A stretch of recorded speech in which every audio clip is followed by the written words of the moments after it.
Are robo-advisors and AI tools ready to take over your investment decisions? Today, I'm running real experiments to find out, plus sharing surprises you need to know before trusting a robot with your money. I gave the same financial goals and budget to both an AI-powered advisor and a real human expert. Let's see how their advice stacks up, side by side. The AI nailed quick math, instant portfolio suggestions, risk assessments, and daily expense tracking. It's fast, precise, and never sleeps. But are the insights deep enough? The human advisor asked about my future plans, fears, and family situation, tailoring advice beyond just numbers.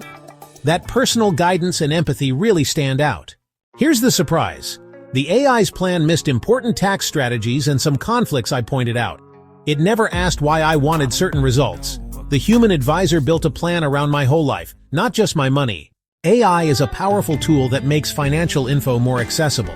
But for life-changing decisions, a real advisor's wisdom and personal touch help you avoid costly mistakes.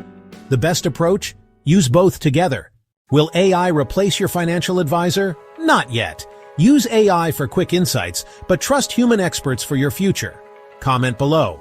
Are you Team AI, Team Human, or a combo? Subscribe for more experiments like this.